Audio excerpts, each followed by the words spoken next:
as over 250 are. Yours can too, you can just ask. Well, the World Bank has approved a controversial $3.75 billion loan for South Africa to build one of the world's largest coal-fired power plants. The World Bank said the loan to the South African utility company Eskom would help, quote, South Africa achieve a reliable electricity supply. But environmentalists in South Africa and abroad have criticized the decision and are urging the bank to stop supporting the development of coal plants and other large emitters of greenhouse gas emissions. The United States, the Netherlands, Britain abstained from Thursday's vote. The U.S. Treasury said it abstained because of, quote, concerns about the climate impact of the project and its incompatibility with the World Bank's commitment to be a leader in climate change mitigation and adaptation.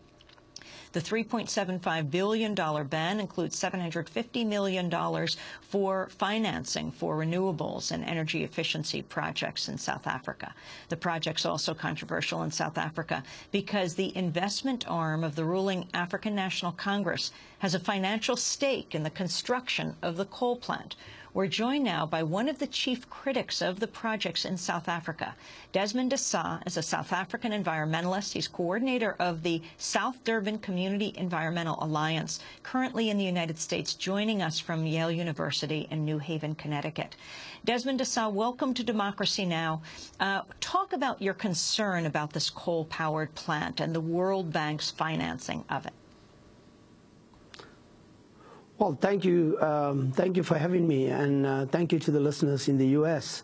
I've arrived here on the 5th, and basically this campaign around the Keep the Coal in the Hole started off in October last year, and suddenly it was swift. It started after we got wind in South Africa that the energy corporation, the parastatal Eskom, was applying for a loan to the World Bank. In addition, it applied to the National Energy Regulator in South Africa to increase its tariffs to residents in South Africa, already feeling the high impact of high levels of tariffs that we were paying. Having visited the local communities in and around the Multibillion power station, as well as all the mines that are proposed to be open, and those currently opened already in that area, and hearing first-hand testimonials of the impact of the coal mining industry in South Africa, communities across the divide, right across race, creed, and color and religion, have come out in total opposition to this loan being granted. It is shocking that we see that governments in the U.S., which have opposed, who have a vision for an alternative energy regime, as well as cleaner air, are the ones abstaining in not voting against this sort of loan. We're well aware that this loan will not help the poorest of the poor in South Africa. In fact, the opposite is going to happen. Already we have over 20,000 cutoffs in the major city in South Africa, Soweto, the biggest black township in South Africa. 20,000 people are having their electricity cut off on a monthly basis because they just cannot afford to work. We know with the current economic crisis in South Africa, over 1 million people lost their jobs in 2009. And I would just want to say that we've already got millions of poor black South Africans who do not have access to the grid, who do not have access to cheap alternative electricity, and they do not use the highest energy from the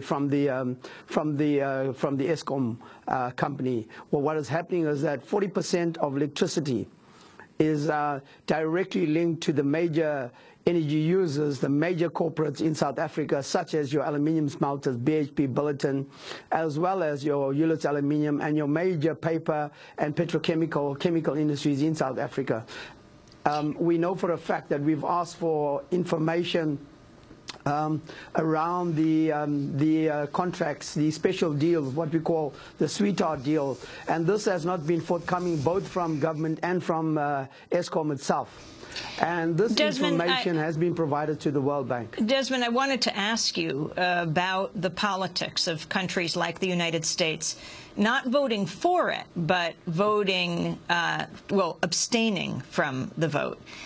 Clearly, you had some impact on them. Also, a number of leading senators and congressmen, like Barney Frank, like Senator Patrick Leahy, like Senator John Kerry, urged the World Bank not to support this.